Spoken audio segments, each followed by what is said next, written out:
जय श्री राम सीताराम। आप सभी को आई होप आप सब बढ़िया होगे, बढ़िया अपनी लाइफ एंजॉय कर रहे होगे। आज हम लोग आए हैं गौरव की नई गाड़ी की पीडीआई करने। काफ़ी लोगों के काफ़ी क्वेश्चंस थे जिसमें कि पीडीआई की रिगार्डिंग, तो आज आप लोगों के सारे क्वेश्चंस हम सॉल्व करेंगे। बात करते हैं ये एलॉय की, जो स्टील व्हील में आता है।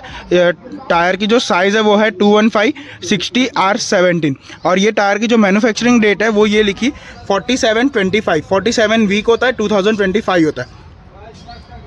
47 वीक होता है, 25 ईयर होता है। तो ये इसका मतलब ये हुआ कि 47th वीक ऑफ 2025। और ये हमको पीडीआई के टाइम पे ये ध्यान रखना होता है कि ये जो कोड है वो सब गाड़ी पे मैच होना चाहिए। कोई अगर 47th वीक की है तो कोई 46 या 48, बस उसके आजू बाजू का वीक एक अलॉट होता है। उसके अलावा जैसे ये 47 है, कोई 52 चला गया या कोई 41 चला गया, 40 चला गया, तो वो अलाउड नहीं होता। इतना ज़्यादा गैप नहीं आना चाहिए कभी भी चारों टायरों के बीच में।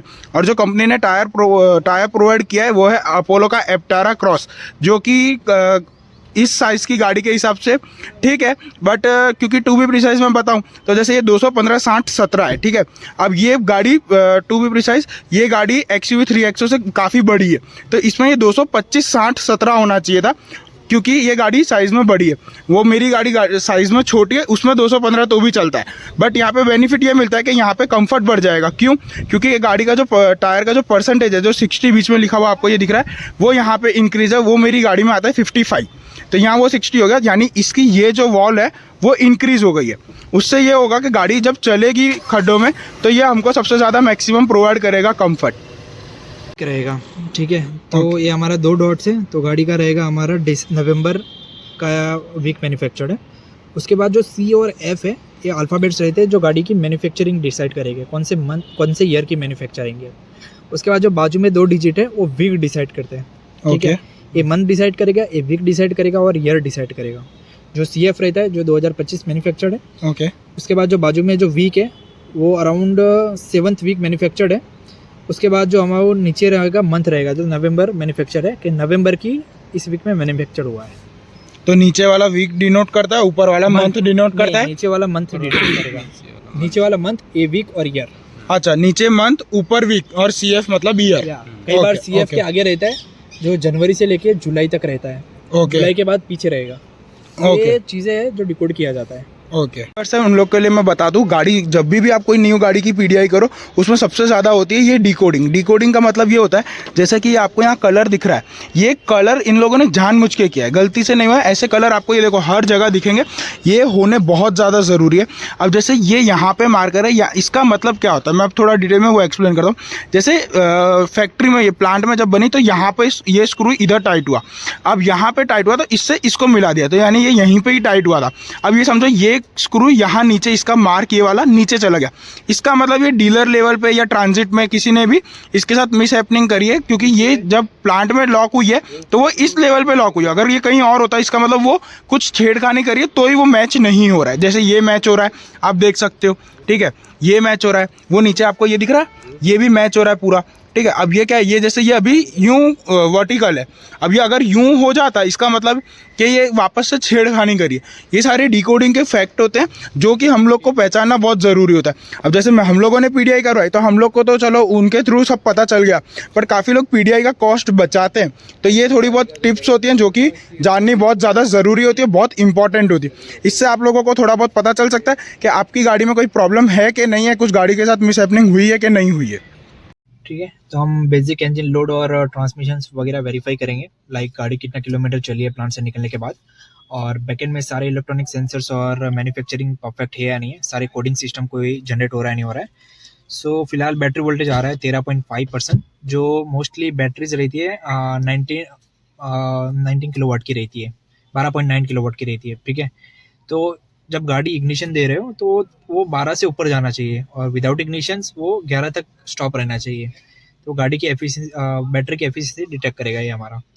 उसके बाद आता है इंजन लोड्स, जो मोस्टली 40% से डाउन में रहना चाहिए। फिलहाल अभी 23 है, मतलब गाड़ी परफेक्ट है हमारा इंजन। ओके, ठीक है। ट्रांसमिशन हमारा आ रहा है 330, जो हमारे RPM के साथ मैच होना चाहिए, जो हमारा डैशबोर्ड RPM रहता है। ठीक है, तो ये इंजन का RPM मेन वहाँ का डिटेक्ट कर रहे हैं हम लोग, डैशबोर्ड वाला स्कैन नहीं कर रहे हैं। देन उसके बाद आता है हमारा मीटर फॉरेंसिक रिपोर्ट, जिसमें हम लोग वेरीफाई करते हैं कि गाड़ी जेन्युइन कितना किलोमीटर चली है और प्लांट में कितना किलोमीटर चली है। अब जैसे कि मेरे सॉफ्टवेयर में डिटेक्ट हो रहा है गाड़ी 26 किलोमीटर ही चली है, लेकिन मेरा डैशबोर्ड शो कर रहा है 28 किलोमीटर। सो ऊपर के जो किलोमीटर है वो प्लांट में टेस्टिंग होता है। मतलब ये प्लांट में 2 किलोमीटर टेस्ट हुई है और बाकी ट्रांजिट में 26 चली है। जैसे कि यहाँ पे पता लग जाएगा कि 2 किलोमीटर प्लांट में चली है और यहाँ पे पता चल जाएगा कि गाड़ी जेन्युइन चली है 26 किलोमीटर। ओके। ठीक है, तो ओवरऑल इसके ऊपर से गाड़ी का जो मतलब चिटिंग्स होती है, लाइक गाड़ी में कई बार मीटर टेम्पर्स होते हैं, मीटर रोल बैक के केसेस होते हैं, तो उसमें हम बच जाते हैं। ओके। ठीक है, यहाँ पे आपकी प्रोफिशिएंसी जो सर्विस होती है वो काम आती है। ठीक है, देन काफ़ी पैरामीटर्स है हमारे जो अराउंड 2800 पैरामीटर्स हमारे सॉफ्टवेयर बेस्ड रहते हैं, जो मतलब बाई वन वेरीफाई हो गए। और ये जो 2800 सॉफ्टवेयर बेस्ड हमारी चेकिंग है वो हम मैन्युअली कोई भी पर्सन से ये पॉसिबल ही नहीं है इतने चेकिंग करना, इसीलिए पीडीआई बहुत ज़रूरी है। काफ़ी लोगों ने मेरे को उस वीडियो में क्वेश्चन किया था कि पीडीआई क्यों करवाए, ये तो वेस्ट ऑफ मनी है, ये है वो है, तो उसके लिए आप क्या रिप्लाई देते हो? देखो, पीडीआई कॉन्सेप्ट मार्केट में नया नहीं है, डीलर से भी पीडीआईज होती है, प्लांट में भी ओईएम्स पीडीआईज होती रहती है। सो पीडीआई कोई बड़ा कॉन्सेप्ट नहीं है। Okay. तो मेन चीज़ है कि पीडीआई करवाना इसी जरूरी है। पहली चीज़ है एक माइंड सेटिस्फेक्शन मिल जाता है कि गाड़ी मेरी डिफेक्ट फ्री है। दूसरी चीज़ है कि गाड़ियों में जो हम लोग ओईएम में काफ़ी क्वालिटीज डाउन हो रही है। ठीक है, लाइक पेंट की thickness, qualities, repaint date concerns, गाड़ी accidental issues, handling mishandling issues, ये सारी चीज़ें डीलर आपको नहीं बताएगा कि गाड़ी में हमने कुछ किया है नहीं किया है, क्योंकि डीलर का काम है गाड़ी को सेल करना। ठीक है, गाड़ी में अगर छोटे मोटे स्क्रैच भी हो गए वो भी रबिंग करके निकाल देंगे, अदरवाइज टचअप करके निकाल देंगे। सो दैट्स वाई कि हम लोग जो मीटर के थिकनेस क्वालिटी चेक करते हैं वहाँ पे डिटेक्ट हो जाता है कोई रिपेंटेड कंसर्न है या नहीं है, कोई पार्ट्स रिप्लेस हुआ है नहीं हुआ है, या फिर कोई इसमें टचअप किया हुआ है नहीं किया हुआ है। ठीक है, तो ये हमारा पेंट का डेटा रहेगा। उसके बाद आता है हमारा टायर मैन्युफैक्चरिंग डेटा रहता है, जिसमें टायर की ट्रेड, यूजफुल लाइफ और वियर एंड टियर वेरीफाई होता है, जिसमें उसकी ट्रेड्स को डैमेज है या नहीं है। प्लस गाड़ी अगर चलाई है 26 किलोमीटर गाड़ी चलाई है लेकिन टायर की ट्रेड डैमेज है, तो हम लोग बैकेंड में मीटर का फॉरेंसिक रिपोर्ट निकालेंगे, गाड़ी जेन्युइन 26 है या फिर बैकेंड में कुछ 250 या 260 किलोमीटर चली है। तो इसके ऊपर से उसका वेरीफाइड डेटा मिल जाएगा। मिरर के कोड्स को डिकोड किया जाता है, लाइक मिरर्स हमारे जेन्युइन मैन्युफैक्चर है या नहीं है। जो कोड्स होते हैं वो डॉट्स में होते हैं, जिसको हम डिकोड करते हैं। ठीक है, कि कौन से मंथ में मैन्युफैक्चर है, कौन से वीक में मैन्युफैक्चर है, तो कौन से ईयर मैन्युफैक्चर है, क्योंकि हैंडलिंग मिस हैंडलिंग में ब्रोकन होने के चांसेस ज्यादा रहते हैं। ठीक है, जो नए व्यूअर्स है उन लोग के लिए मैं एक फॉर रेफरेंस वापस से एक बार भैया के थ्रू आपको वो डिकोड करके बता दूंगा। ठीक है, या देन उसके बाद हमारा एक्सटीरियर पोर्शन रहता है जिसमें एक्सीडेंटल इश्यूज वेरीफाई होता है, लाइक पेंट थिकनेस गैज रहता है हमारा, सॉरी हमारा पैनल गैप रहता है, जिसके ऊपर से गाड़ी का एक्सीडेंटल डेटा वेरीफाई होता है, कोई भी पैनल हमारा रिप्लेस हुआ है नहीं हुआ है, कोई बोल्ट खुला है नहीं खुला है। ठीक है, तो एक बड़ा कंसर्न है गाड़ी में। ठीक है, क्योंकि गाड़ी में क्या है ना कि नई गाड़ी आ रही है, क्रैंक से आ रही है, बाय रोड आ रही है, तो कहीं ना कहीं हमारी गलती नहीं होती, लेकिन किसी और की गलती की वजह से हमारी गाड़ी ठुक जाती है। सही बात तो जाहिर सी बात है वो पार्ट्स रिप्लेस करना ही पड़ेगा। लेकिन एज ए न्यू कस्टमर हमें पता नहीं होता कि गाड़ी नई है या पुरानी है। सो दैट्स वाई कि पीडीआई वहाँ पे जरूरी है। अब जैसे ये आपने अभी गाड़ी एक्सटीरियर से पूरी चेक कर ली, इसमें अभी कंडीशन क्या है गाड़ी की? ओवरऑल पेंट की कंडीशन ठीक है। पीछे हमारी हेडलाइट थोड़ी जो बीच में लोगो रहता है सुजुकी का, वहाँ पे पेंट चीप है। ठीक है, अब ऐसी चीजों में क्या है ना कि जैसे कस्टमर तो पेमेंट कर रहा है उसमें कोई कॉम्प्रोमाइज नहीं कर रहा है, वो सारा पेमेंट परफेक्टली कर रहा है। जितना डिमांड किया। ऐसी चीजों में क्या है ना कि कॉम्प्रोमाइज हमारा डाउन रहता है। ठीक है, लाइक जैसे कि अभी पेंट चिपिंग मिल गया है हमें, जो आगे जाके रस्टिंग होने के चांसेस बढ़ा देगा। ठीक है, मेरा लुक सेटिस्फेक्शन, मेरा माइंड सेटिस्फेक्शन खराब कर रहा है वो। सो वो चीजें डीलर को रिजोल्व करनी पड़ती है बिफोर डिलीवरी। ठीक है, अब जैसे कि वो रिजोल्व नहीं हो पाते तो गाड़ी कैंसिल होती है। तो अब इस सिनेरियो में हमको क्या करना चाहिए? इस सिनेरियो में दो ही चीजें होती है, या तो डीलर से कोऑर्डिनेट करो, उसका जो भी पॉसिबल सॉल्यूशन हो वो निकालो। अदरवाइज अगर गाड़ी को आपको लग रहा है कि नहीं यार नई गाड़ी मेरी प्रॉब्लमेटिक नहीं होनी चाहिए, ये पेंट चिपिंग नहीं होना चाहिए, तो आप गाड़ी तुरंत कैंसिल करो और डीलर को बोलो मेरे लिए दूसरी गाड़ी अरेंज करें। अब ये आपके एज अ कस्टमर राइट्स है। डेफिनेटली, बट अभी हम लोग को कल की बात है, हम लोग की यहाँ पर ही बात हुई थी फोन पे, तो कल उन्होंने बोल दिया कि जैसे कल 31 की वो 31 के पहले उनको इसकी गाड़ी की बिलिंग करके आरटीओ भी निकाल देना। देखो ये है ना डीलर का इनर लेवल का बिजनेस है। ठीक है, उसमें मैं कुछ नहीं बोल सकता क्योंकि ये डीलर के भी अपने कुछ प्राइवेसीज रहते हैं। अब जैसे कि अच्छा ठीक है, वो भरा देंगे हम लोग, गाड़ी ले रहे हैं तो पेट्रोल नहीं भरा सकते। बोलो, फोन करके ये बोल रहे हैं कि गाड़ी में पेट्रोल कम है तो तुम गाड़ी बंद कर दो। वो डीलर के कंसर्न से तो वो डिस्काउंट्स वाले भी पोर्शन रहते हैं। अब जैसे कि नवंबर की मैन्युफैक्चरिंग गाड़ियां है, अब ये गाड़ी दिसंबर मैन्युफैक्चर्ड है, ठीक है। हाँ। तो अभी जनवरी जाएगा, फरवरी जाएगा, मार्च में जाएगा, तब ये गाड़ियां जो मैन्युफैक्चर होके रखे इन्होंने, जो संभाल के रखी है, वो गाड़ियां छोटे मोटे डिस्काउंट पे निकालेंगे। जो छोटी मोटी डिफेक्टेड होगी, छोटी मोटी रिपेंटेड होगी, या फिर कोई ज्यादा चली हुई होगी या तो अपने जैसे वो मिडल में खाली मारुति सुजुकी का जो मॉड्यूल है, खाली उतना उनको बोले कि ये कोई और गाड़ी का लगा के दे दो तो चले। कौन सा मॉड्यूल? जो पीछे अपना अच्छा, जो हमारी प्रॉब्लमेटिक हाँ, सिनेरियो है, हाँ। अब उसमें क्या होता है ना सर, हाँ चेंज हो सकता है, लेकिन वो भी डीलर पे डिपेंड करेगा, वो चेंज करना चाहता है या नहीं चाहता है। अगर चेंज कर रहा है तो हमारे लिए बहुत अच्छी बात है, अगर नहीं कर रहा है तो प्रॉब्लमेटिक है, क्योंकि ऐसी गाड़ी हम उठा नहीं सकते। अब क्योंकि इस चीज में कस्टमर अपना उसको फिर बोरो करना पड़ता है, बेयर करना पड़ता है पूरा का पूरा चीज। या वही चीज है, उनके साथ बहसबाजी करनी पड़ती है कि यार आपने ये क्या किया है, मेरी गाड़ी जो मेरे को अलॉटेड हुई है, आपने हैंडलिंग में ध्यान नहीं रखा, गाड़ी आप देखो कैसे पार कर रहे हो, कैसे। अब या तो फिर इसमें ये चीज भी हो सकती है कि भाई वो इतनी सी चीज के लिए वो पार्ट चेंज करे, पता चला कलर में और कहीं कुछ डिफेक्ट कर दे, उनका कुछ लग सकता है। कई बार हम लोग है ना, कोई मेजर पार्ट रहता है, जैसे कि बॉनेट रहता है, मेटल पैनल्स रहते हैं, तो वहाँ पे हम रिकमेंडेशन नहीं देते कि सर आप पार्ट्स रिप्लेस करवा लो, क्योंकि डीलर क्या रहता है कि चलो मैं आपको नया पार्ट्स डाल के दे देता हूँ, new car to new car, लेकिन हम रिकमेंडेशन नहीं देते, क्योंकि एक बार क्या है ना, प्लांटेड वाला पार्ट्स निकलता है तो प्रॉपर्ली मतलब अलाइन वाला फिक्स नहीं होता है। डीलर है वो छोटे मोटे मतलब अपने खुद के वर्कशॉप पे काम करवाएगा, लेकिन उनके जो वर्कशॉप के लोग रहते हैं वो इतने भी ज्यादा प्रोफेशनल एसओपीज उनके वैसे नहीं होते जैसे जो इंडस्ट्री के होते हैं, इंडस्ट्री के रहते हैं, प्लांट के रहते हैं, ठीक है। अब जैसे कि बेटर है कि गाड़ी आप रिप्लेस ही करवा लो, तो वहाँ पे क्या है ना, एक माइंड सेटिस्फेक्शन मिल जाता है कि हाँ मेरी गाड़ी डिफेक्ट फ्री है, कोई भी पेंट चिपिंग नहीं है मेरी गाड़ी में, परफेक्टली मेरी गाड़ी ऑल गुड है, ठीक है, ठीक है। तो ये चिपिंग लाइफ टाइम हमारे माइंड में रहेगा, यार जब गाड़ी मैंने लेने जा रहा था तब वो पेंट चिपिंग मिल गया मेरे को, ठीक है। उसके बाद 6 महीने के बाद आपकी सर्विसिंग कॉस्टिंग स्टार्ट हो जाएगी कि यार गाड़ी में तो रस्टिंग भी हो रहा है, पेंट चिपिंग भी हो गया था, अब क्या करें हम। और डीलर काम करेगा टचअप करने का, जो टेम्परेरी सोल्यूशन। और यहाँ पे जो पेंट गेज मीटर है उसमें क्या फ्लक्चुएशंस आ रही थी, कितना? तो मोस्टली मारुति जो सुजुकी की गाड़ियां है वो मोस्टली पेंट की थिकनेस रहती है उसकी 85 से लेके 110 के बीच में रहती है। इतनी लो? हाँ, मिनिमम इतनी रहेगी, बाकी सारी गाड़ियों की अलग अलग रहती है। टाटा महिंद्रा है तो उनकी 120 से लेके 130, 140, 150 तक जाएगी, ठीक है। ज्यादातर रिपेंटेड कंसर्न रहता है, 200-250 mm के ऊपर चला जाता है, डेफिनेटली। तो वहाँ पे या तो प्लांट में रिपेंट हुआ रहता है, अगर प्लांट में रिपेंट है तो पूरी बॉडी पैनल पे 200-250 आएगा। अगर यहीं पे कहीं पे ठुकी और डीलर ने लगा के कस्टमर को चिपका रहा है तो उसका पेंट 500 से 1000 तक जाएगा। लेकिन कंपनी क्योंकि कंपनी का जो नोजल पेंट होता है वहाँ पे परफेक्ट mm तक आ जाए, पेंट में पेस्ट स्प्रे होता है। और डीलर जो करवाता है, जो वर्कशॉप में करवाता है और आउटसाइड करवाता है कई बार, ठीक है, क्योंकि किसी भी तरह गाड़ी उनको निकालनी पड़ती है, तो वहाँ पे जो पेंट की थिकनेस रहती है वो 500 mm से लेके 1000-2000 mm तक चली जाती है, क्योंकि वहाँ पे कोई रोबोटिक्स मशीन नहीं है या फिर कोई वो पर्सनली मैन्युअली स्प्रे से कर रहा है, वो पर्सनली मैन्युअली हैंड से कर रहा है वो। सो दैट्स व्हाई कि इस सारी चीजों में ध्यान रखना बहुत जरूरी है। ओके, ठीक है। हम फिर से आ जाते हैं इंटीरियर की बात पे। अभी यहाँ पे अभी अपना आरपीएम वगैरह सब कुछ स्कैन होगा, या अभी मोस्टली अभी गाड़ी का इंटीरियर पैरामीटर्स वेरीफाई हो रहा है, लाइक इंजन में कोई लीकेज इश्यूज है या नहीं है, ये हमारे बेसिक ग्राफ रहता है, ठीक है। तो इसमें वेरीफाई होता है कि इंजन में इनकेस हम लोग जब एक्सीलरेटर दे रहे हैं तो वहाँ पे कोई ऑयलिंग लीकेज या फिर पावर लीकेज या फिर फ्यूल लीकेज कहीं पे हो रहा है नहीं हो रहा है। अगर कहीं पे भी कुछ भी चीजें हो रही है, कोई फॉल्टी मतलब फॉल्ट है गाड़ी में, इंजन में, ट्रांसमिशन में या फिर कैनवस सिस्टम में, तो हमारा जो सॉफ्टवेयर है वो हमें कोड दे देता है कि ये कोड्स है जो इस चीज़ों में प्रॉब्लमेटिक है। वायरिंग हार्नेस में प्रॉब्लम है, ठीक है, आपकी ऑडियो सिस्टम में प्रॉब्लम है, इनपुट सिस्टम में प्रॉब्लम है, ठीक है। तो ये सारी चीज़ें हमें मिल जाती है और हम कस्टमर को बता देते हैं कि ये सारी चीज़ों में प्रॉब्लमेटिक सिनेरियोस डेटा है, ठीक है।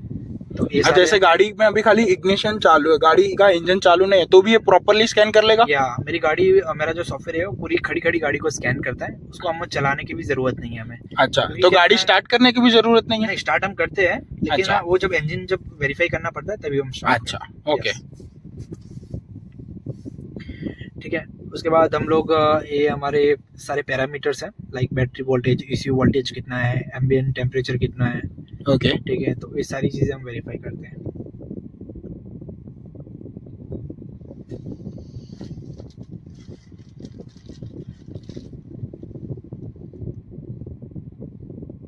तो अभी एक खाली बैक में वो एक पेंट चिप ऑफ निकला, और कुछ गाड़ी में कहीं प्रॉब्लम आई? नहीं, अभी तक गाड़ी में कोई प्रॉब्लमेटिक इश्यूज नहीं है। ओके ये सारी चीज़ें नोट हुई है। गाड़ी हमारी 26 किलोमीटर चली है, मतलब 28 किलोमीटर जेन्युइन चली है। हाँ सो कोई टेम्परिंग का इश्यूज़ नहीं है। पैकेट में कोई फॉल्टी कोड जनरेट नहीं हो रहा है, मतलब इंजन हमारा ऑल गुड है, कहीं से भी इंजन में लीकेज इश्यूज़ नहीं है। ट्रांसमिशन सारे गियर्स हमारे स्मूथली रन कर रहे हैं, ओके तो कहीं से भी इंजन में गियरिंग में कोई प्रॉब्लम नहीं है। ओके बैकेंड में कोई मतलब वायरिंग हार्नेस जो रहती है हमारे, कहीं से भी कट्स नहीं है। पावर सप्लाई प्रॉपर हो रहा है हमारा। ओके ठीक है, उसके बाद बैटरीज का मतलब ये स्पीकर्स वगैरह वेरीफाई होते हैं कि सारे स्पीकर्स हमारे प्रॉपर्ली रन कर रहे हैं, नहीं कर रहे हैं।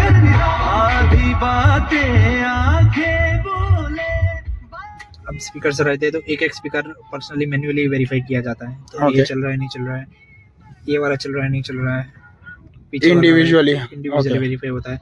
इनकेस इसमें भी कोई इश्यूज रहता है, ठीक है, तो वेरीफाई मिल जाता है हमें। ओके कि हम मैन्युअली इसलिए चेक करते हैं कि बैकएंड में हमें कोई कोड्स मिला नहीं है, फिर भी हम मैन्युअली देख लेते हैं कि कोई डबल चेक हो रहा है डबल चेक हो रहा है अभी। हाँ। ठीक है, लाइक जैसे कि मेरा हॉर्न वगैरह बैकएंड में चल रहा है, उसका कोई कोड्स नहीं मिल रहा है मेरे को, हाँ मैं पर्सनली वेरीफाई करूंगा कि हाँ हाँ चल रहा है नहीं हाँ चल रहा है। हाँ तो यहाँ पे आपको मतलब समझो कि जो पैरामीटर्स पे हम लोग गाड़ी को स्कैन कर रहे हैं, हाँ सो डबल चेकअप हो रहा है सारी चीजों में। हाँ समझ लो 3700 पैरामीटर्स तो चेक तो कर ही रहे हैं हम लोग हाँ, मैन्युअली हाँ। सॉफ्टवेयर के थ्रू, लेकिन मैन्युअली भी वो वेरीफाई हो रहा है सारी चीजें। हाँ क्योंकि जैसे ये सॉफ्टवेयर के बेस इतना सब कुछ चेक हो रहा है, अगर कोई बंदा पीडीआई कर रहा है पर्सनली मैन्युअली विदाउट सॉफ्टवेयर, तो वो इतने चेक नहीं कर सकता। वो क्या करेगा, यहाँ पे एसी वगैरह सारे चला के देख लेगा, गियर चला के देखेगा, ये हैंड ब्रेक चेक कर लेगा, वहां पे सब कुछ चेक कर लेगा, इंजन के अंदर कहीं पे बाहर से उसको कहीं डस्ट वगैरह कुछ नहीं मिल रही। एक काफी लोगों के दिमाग में ये था, इंजन चेक करने का एक टिप है जो कि बहुत ज्यादा कॉमन है, शायद आप लोगों को पता होगा कि टिश्यू पेपर से आप अपने एग्जॉस्ट पाइप के अंदर आप टिश्यू पेपर से चेक करोगे, तो अगर आपको एग्जॉस्ट के अंदर कार्बन दिख रहा है या आपके टिश्यू पेपर में कार्बन चिपक रहा है, इसका मतलब गाड़ी के इंजन में कुछ प्रॉब्लम है। और अगर आपका टिश्यू पेपर क्लीन है, कोई प्रॉब्लम नहीं है, मिट्टी की बात अलग है, कार्बन वगैरह कुछ नहीं है, तो फिर आपका इंजन गुड है। ये सारी एक बोलते हैं, अब ये चीज सच है कि नहीं वो मुझे नहीं पता, क्योंकि मैंने तो मेरी गाड़ी ली तो मैंने पीडीआई करवाई, तब भी यही सर थे, अभी भी गौरव की गाड़ी की पीडीआई कराई तो भी यही सर आए हैं। इससे क्या होता है, एक पीस ऑफ माइंड मिलना बहुत ज्यादा जरूरी है कि भाई कस्टमर के हाथ में, जैसे अब हम लोग खुद गाड़ी ले रहे हैं, 12-13 लाख रुपए कोई छोटी अमाउंट नहीं होती एक इन्वेस्ट करने के लिए। अब गाड़ी खराब हो जाए, फिर वही गाड़ी को बेयर करके 7-8 साल तक चलाना कोई लॉजिक नहीं बनता। उससे अच्छा तो ये है कि आप पीडीआई करवाओ, और पीडीआई करा के आप पीस ऑफ माइंड से रहोगे। सर अपनी पीडीआई की कॉस्ट क्या रहती है वो एक बार बता दीजिए। हमारी पीडीआई की कॉस्ट रहेगी 2500 एनी कार, सारे कस्टमर के लिए सेम अमाउंट है, सेम प्राइसिंग है हमारे लिए। ओके और रफली एक पीडीआई एक कार की करने में अप्रोक्सीमेटली कितना टाइम लगता है? अराउंड 1 घंटे से लेकर 1.5 घंटा लग जाता है रिपोर्ट के साथ। ठीक है, कई बार गाड़ी में ज्यादा डिफेक्ट रहते हैं तो 1.5 घंटा पूरा लगता है। ओके अदरवाइज गाड़ी में छोटे मोटे डिफेक्टेड है तो अराउंड 50 से लेके एक घंटे में गाड़ी का पूरा इंस्पेक्शन होता है। ओके सो ये काफी डीपली इंस्पेक्शन रहता है हमारा। हाँ ठीक है, तो बियॉन्ड चेकलिस्ट है, दैट्स वाई की टाइमिंग ज्यादा लगता है हमें। ओके क्या जिकाडो के आसपास कोई कंपनी है जो इतने सारे चेक पॉइंट्स चेक करती है? नहीं, जितनी भी कंपनी रजिस्टर्ड है वो सारी सब सब्जेक्ट है, तो पर्टिकुलर रजिस्टर्ड कंपनी आपको मिलेगी पीडीआई कंपनी जो न्यू कार्स का इंस्पेक्शन करती है, तो जिकाडो टेक्नोलॉजी है। अदरवाइज दूसरी सारे कंपटीटर्स है, वहाँ पे आपको सेटिस्फेक्शन में वो चीज़ें नहीं मिल पाएगी, क्योंकि उनका जो प्रोफेशनलिज्म है वो गाड़ियों का क्या है ना, बाइंग सेलिंग का है। हाँ अब जैसे मैं कार्स 24 की बात करूँ तो उनका काम है बाइंग सेलिंग का। ओके इन्होंने अपनी खुद की सब सब्जेक्ट लॉन्च कर दिया कि हम गाड़ी का वॉशिंग PDI भी करेंगे, हाँ, हम गाड़ी का इंस्पेक्शन भी करेंगे। तो वहाँ पे क्या है ना, एक डाउट रहता है कि यार गाड़ी बेच भी रहे, बाई भी कर रहे हैं, वो मेरे को परफेक्ट सजेशन देंगे या नहीं देंगे, वो सारी चीज़ें बहुत सी मिक्सअप रहती है। सो दैट्स वाई कि जिकाडो इंडिपेंडेंट कंपनी इसीलिए है कि वो ओनली फॉर कस्टमर के लिए काम करता है। ओके ठीक है, तो वहाँ पे आप उनको क्या है ना कि क्लियरली विजन मेरे को देना पड़ेगा। ओके सर अगर छोटी सी चीज़ है, जैसे कि मैंने बताया कि सर पेंट चिपिंग है, हम्म, वो एज ए इंजीनियर मैं रिकमेंडेशन नहीं दे रहा हूँ। ठीक है, ओके तो एज अ कस्टमर आप एक बार डीलर से बात करो, इसका रिजोल्यूशन लाओ। तो ओके एक छोटी सी भी चीज है तो भी मेरे को कस्टमर को बतानी पड़ेगी। ठीक ओके है, कोई बाइंग सेलिंग वाला बंदा है आपको नहीं बताएगा। हाँ ठीक है, कि ये प्रॉब्लमेटिक है। हाँ हाँ प्लस दूसरी सारी चीजें होती है, जैसे डीलर की पीडीआई रहती है, तो वहाँ पे क्या ना एक चेकलिस्ट बेस होता है, हाँ उनके जिसमें 40-50 चेकलिस्ट होती है, 50 पॉइंट रहते हैं, 100 पॉइंट रहते हैं। लाइक बोनेट ओके है, स्पीकर ओके है, टायर ओके है, तो हमारी चीजें वो नहीं है। अब जैसे कि बोनेट है, तो एक बोनेट हमारा सब्जेक्ट है, उसमें सब सब्जेक्ट अराउंड 15 सब सब्जेक्ट है, लाइक पेंट बबल्स है, पेंट चिपिंग है, रस्टिंग है, फ्लडिंग इश्यूज है आनी है, स्क्रैच है आनी है, प्राइम स्क्रैचिंग, तो काफी पेंट के अंदर भी वेरीफाई होता है। मतलब इन शॉर्ट ये कि एक बोनट के ऊपर भी पूरा डिटेल में चेक करना होता है, बट वो लोग खाली फटाफट एक ऊपर से एक नजर में देख के उसको डन करके जाने देते हैं। या दैट्स वाई जकार्डो में फॉरेंसिक रिपोर्ट इसलिए मिलता है कि वहाँ पे एक पर्टिकुलर पीस का भी फॉरेंसिक रिपोर्ट मिलता है। लाइक बॉनेट है तो बॉनेट का भी मिलेगा आपको, हर पैनल का फॉरेंसिक रिपोर्ट मिलेगा आपको। ओके, ठीक है। तो ये आप देख सकते हो, ये हमारी गाड़ी की पीडीआई रिपोर्ट आ चुकी है, ठीक है। ऑल ओवर जो गाड़ी ने स्कोर किया वो 9.6 है, इसका मतलब 96% बोल सकते हो, ठीक है। अब एक मिनट ये खुल जाए, ये देखो, ये हमारी पर्सनल डिटेल आ गई, ये गाड़ी के बारे में इंफॉर्मेशन है, और उसके बाद ये यहाँ से हमारी नीचे की रिपोर्ट मेन शुरू हो गई। ये पीडीआई की डेट आ गई, कंडक्टेड बाय, सर का नाम आ गया, टाइम आ गया, लोकेशन आ गई, गाड़ी ने कितना स्कोर किया वो। अब आप बताओ फटाफट डिटेल में। ठीक है, ये ओवरऑल गाड़ी का रिलायबिलिटी स्कोर है 9.6, मतलब कंडीशन ऑल गुड है। कुछ छोटे मोटे मैन्युफैक्चरिंग इश्यूज है या फिर कोई हैंडलिंग मिस हैंडलिंग इश्यूज है जो डीलर पे राइज करने, जो पॉइंट कटे आपके, ठीक है। मीटर का तो ये 0.4 किस चीज के कटे हैं? जो 0.4 कटे वो पेंट चिपिंग के कटे हैं। ओके, ये गाड़ी का डिटेल्स फॉरेंसिक रिपोर्ट है मीटर का। जैसे कि मेरी गाड़ी शो कर रही है 28 किलोमीटर, गाड़ी मेरी जेन्युइन चली है। यहाँ पे आ जाएगा नो टेम्परिंग, गाड़ी में कोई टेम्पर नहीं हुआ है। 28 तो ये 36 क्या लिखा था? 30 बिफोर डिलीवरी है, वो प्लांट आउट में रहती है वो। अच्छा, जब मीटर लगा उसके पहले 36 चली है, उसके बाद 28 चली है। जो ओके चली है वो है, ओके, ठीक है। तो actual running of your car is 28 kilometre. ये हमारा मीटर का पूरा sensor eco canvas system data है, electronic sensor, communication details, network software, body system, braking systems, fuel systems, ignition system, emission. तो जैसे ऑल सिस्टम ओके लिखा रहा है, अगर कुछ एरर होता वो वहाँ पे वो लिखा आता। अगर कोई एरर आती है, कोई कोड्स आता है, यहाँ पे कोड्स आ जाएगा, उसका सॉल्यूशंस, उसका क्या प्रॉब्लमेटिक है, वो सारी चीजें डिटेल्स में यहाँ पे आ जाएगी। अच्छा, सॉल्यूशन भी प्रोवाइड करता है? या हम सॉल्यूशन भी प्रोवाइड करते हैं कि यहाँ पे कौन सा कोड्स है, उसका सॉल्यूशन क्या आ रहा है और क्या कर सकते हैं। अब जैसे डीलर कोई कोड आ गया कि एसी का कोई मैन्युफैक्चरिंग कोड्स आ गया, अब डीलर बोलेगा हम इसको रिजोल्व करके दे देंगे, लेकिन मेरे सॉल्यूशन में आ रहा है नहीं, इसका रिजोल्व नहीं होगा, इसको पार्ट चेंज करना पड़ेगा। ओके, ठीक है। सो आप बेटर है कि सॉल्यूशन के तौर पे जाइए। अगर डीलर बोलेगा रिजोल्व करके दे देंगे तो वो छोटी मोटी काम करके आपको दे देगा। ओके, तो बेटर है कि ये रिपोर्ट मेरा जो सजेशन दे रहा है आप उसके एंड पे चलिए तो बेटर रहेगा। ओके, ठीक है। उसके बाद इको कैनवस सिस्टम है हमारा, मैकेनिकल कोड डेटा है, इंजन आपका ऑल ओके है, ब्रेक्स वर्किंग है, हीटिंग कूलिंग दोनों हो रहा है एसी का, clutching system, transmission properly run कर रही है, फ्यूल सिस्टम, बैटरी, आपकी एग्जॉस्ट, लाइट और सेंसर। अच्छा, ये ऑल ओके लिखा हुआ आ गया ना इधर ही ऊपर, इशू जीरो डिटेक्टेड है। उसके बाद लाइव पैरामीटर से बैटरी वोल्टेज हमारा 12.2 है, इग्निशन देने पे 13 और 14 किलो तक जा रहा है, मतलब आपकी बैटरी चार्ज भी हो रही है और डिस्चार्ज भी हो रही है, जो नई गाड़ी में होनी चाहिए। ओके, फिर इंजन लोड है हमारा, लाइव डेटा चलता है जो 40% के डाउन में रहना चाहिए, जो अराउंड 20% डेटा है। ओके, आइडियल आरपीएम 1000 के आरपीएम के नीचे रहना चाहिए, जो 772 है। ठीक है। ओके, ये गाड़ी की एफिशिएंसी और तो ये जो 772 है वो बहुत ज्यादा बिलो नहीं हो गया? नहीं, ये 1000 के नीचे ही रहना चाहिए। पर बहुत ज्यादा नीचे नहीं चला गया 1000 से? तो 500 से ऊपर रहना चाहिए हर गाड़ी में, 500 अच्छा, के ऊपर। Okay, minimum 500, maximum 1000। हाँ, 1000। अब मेरी 3XO थी, उसका 900 आया था। हाँ, उसका लोड ज्यादा रहता है। ओके, ओके, हमारा इंजन का ब्रीफ डेटा है, लाइक इंजन क्रैंकिंग सिस्टम कोई जनरेटर कर रही है नहीं कर रही है, इंस्ट्रूमेंट क्लस्टर में कोई भी वार्निंग लाइट्स नहीं है, ओके, वाइब्रेशंस गाड़ी में बिल्कुल नहीं है, गाड़ी में कोई एग्जॉस्ट स्मोक्स नहीं आ रहा है, गियर शिफ्टिंग हो रहा है, पेडल पे बढ़िया है, स्टीयरिंग प्रॉपर रिस्पांस दे रहा है, पार्किंग ब्रेक चल रही है, रिवर्स गियर सेंसर्स, कैमरा चल रहा है, स्पीडोमीटर टैकोमीटर में कोई इशू नहीं है। ओके, फिर ये फ्लूडिंग कार्ड आ गया, coolant, engine oil, brake oil, washer fluid सारे टॉप अप पर रेंज में, सीट बेल्ट हमारे सारे लॉक हो रहे हैं और लीकेज का गाड़ी में कोई इशू नहीं है। ये हमारा फ्लूडिंग डेटा आ गया। ओके, ये टायर का डेटा ब्रीफ डेटा है, लाइक टायर की ब्रांड आ गई, वेरिएंट आ गया, कंडीशन आ गई और मैन्युफैक्चरिंग डेट आ गई, जो नवंबर 25 मैन्युफैक्चर्ड है हमारा। ठीक है। स्पेयर अदर कंपनी का मैंने डाला हुआ है क्योंकि यहाँ पे अवेलेबल नहीं है, दैट्स व्हाई।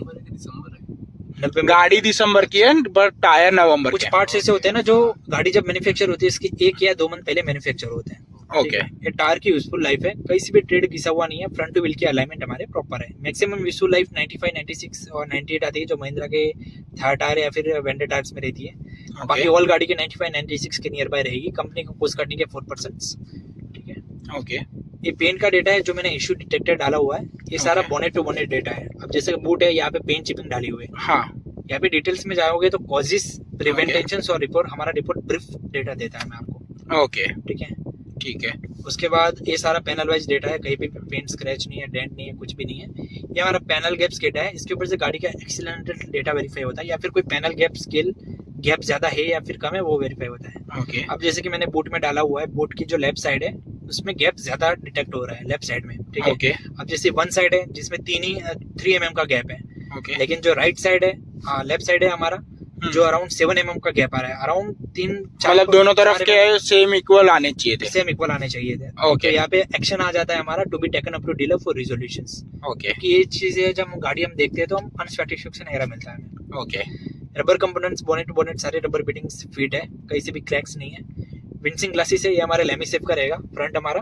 ओके बाकी सारे टेम्पलेट कंपनी के मैन्युफैक्चर रहते हैं, और जो कोड्स होते हैं हाँ इसको हम डिकोड किए जाते हैं। ओके हाँ वो डिकोड करते हैं। कौन से मंथ के मैन्युफैक्चर है क्या नहीं है, तो सारे ठीक है। हमारे लेटेस्ट मंथ के मैन्युफैक्चर है।